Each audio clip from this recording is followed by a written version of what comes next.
Once again, Colorado's in the news, and it's not for something good. This time it's about a bill that would take away parental rights. You've probably heard about it, HB 251312.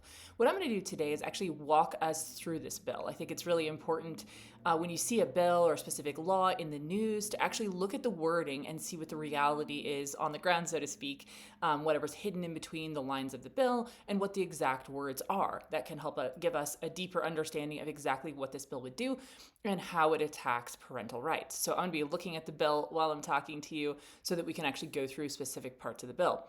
So again, HB 251312, you can read it for yourself on the Colorado Legislature's website. It's called A Bill for an Act Concerning Legal Protections for Transgender Individuals.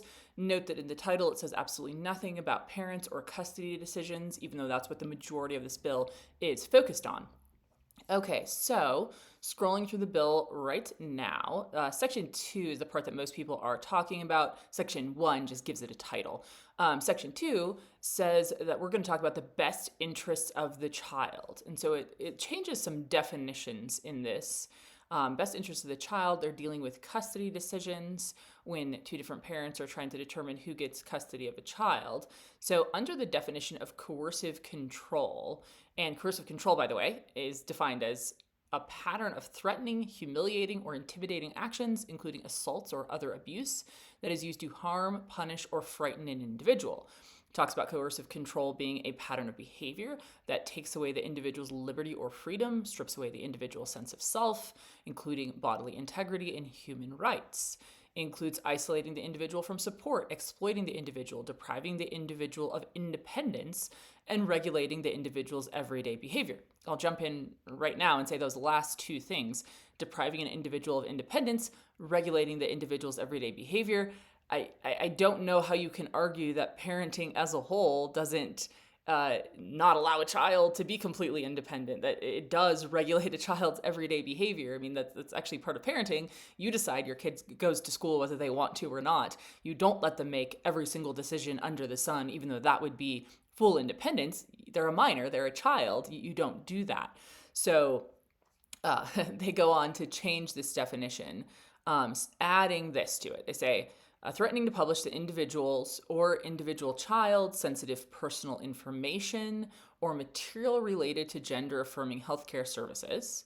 And then they add another section to coercive control that says dead naming or misgendering, as those terms are defined later on in this bill, the individual or the individual's child or relative. So they're specifically saying that when you call a child, they describe this later on in the bill, when you call a child by their born name instead of their chosen name, they're going to consider that dead naming. And when you use pronouns or titles to refer to a child that capture their gender they were born with instead of the gender they're choosing, again, this is the language of the bill, you are dead naming or misgendering them, and that is now considered coercive control. I read to you what coercive control is. It includes literal abuse, purposeful acts against a person. It's intimidating them. It is assaulting them. Those are the kind of things that are captured under coercive control. But they want to say that those two things, dead naming and misgendering, are now elevated on the same level as abuse, as assault against a child. And so then they go into the section where it talks about determination of parenting time in custody decisions. And it used to say any report related to domestic violence that's submitted to the court can be considered by the court as they determine custody decisions.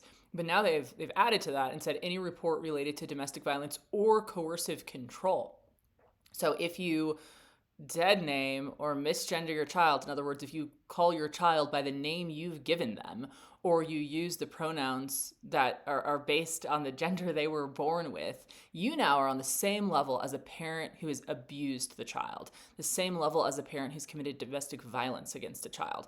That is literally what this bill is doing, and it allows a court in custody decisions to consider both of those things on the exact same playing field, the exact same level. That's highly disturbing. Big violation of parental rights. And so there's multiple other sections of the bill. You can certainly read it yourself. Again, it's HB 251312. It actually goes into a section that any education providers should be concerned about. And right now this bill is focused on public schools, so that's like neighborhood schools and charter schools specifically. But it says that if they have any policy whatsoever related to chosen names, it must be inclusive of all reasons that a student might adopt a chosen name that differs from the student's legal name. So basically, if you're a school and you allow, say, a child who's an immigrant who's come here from another country and they've decided to adopt a more Americanized name, which happens a decent amount of the time, if you allow them to do that and go by a chosen name instead of a legal name, you must then also allow any child to go by literally any name they want to choose for any reason under the sun. You may not limit it. So if you're going to allow it at all, even for universally acknowledged valid reasons, you must allow it for every other reason under the sun. That is now what they're in this bill forcing charter and neighborhood public schools to do. They also have a section about dress codes. So they specifically say a dress code adopted or implemented by a local education provider, again, that's neighborhood and charter schools, must allow each student to choose from any of the options provided in the dress code. So you may no longer have a dress code for boys and a dress code for girls. You may just have a universal dress code and say that any child may wear anything under that dress code as they choose. So it completely eliminates distinctions between genders in any form of public school, neighborhood or charter. And they have another section on dress code policy saying they must not create or enforce any rules based on gender and must allow each student to abide by any variation of the dress code. So that's this bill for you. A lot of the exact wording in 1312 matches up exactly with the reports you've been hearing about it. It absolutely does equate, as a parent, using your child's name that they were born with, the name you gave them, the gender they were born with. If you use those pronouns as a parent and your child disagrees with you and thinks they want to be another gender, you are not allowed to correct it. You are not allowed to, as you're working through it with them, call them by the name you gave them.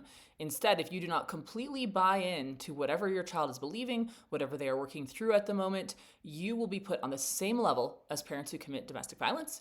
You will be accused of the same things that parents who commit actual physical abuse and assault against a child are accused of, and a court may view it in the identical way when it decides whether or not you are allowed to have custody of your child. That's certainly the most egregious part of this bill by far, and it would take children away from loving, caring parents who are trying to work them through an issue that they're experiencing.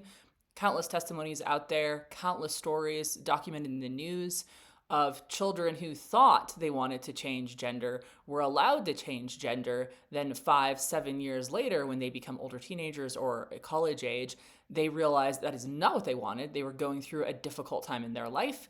They were perhaps experiencing some mental illness. And instead of walking them through that, they were allowed to transition. In many cases, their parents were pushed and forced and pressured to allow them to transition. The child comes out on the other side of it permanently damaged, but wants to go back to the gender and the name they were born with. That absolutely happens. Parents should be free to walk their child through that scenario and not be forced by the state to buy into whatever their 5-year-old tells them their identity is right now.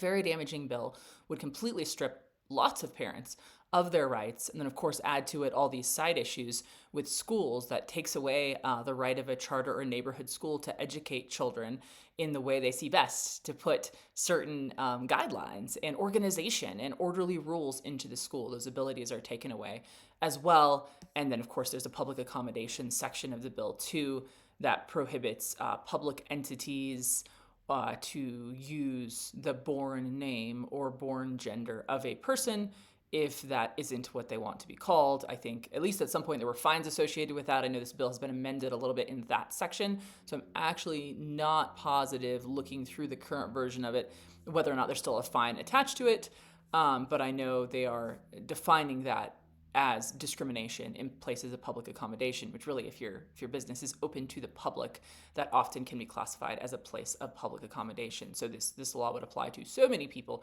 who own businesses, practically the huge majority of the schools in the state, and then any parent who gets into a custody battle. So there you have it. That's HB 251312. Read it for yourself, look it up for yourself, but those are some of the key details as we dive into the actual words of what this bill does.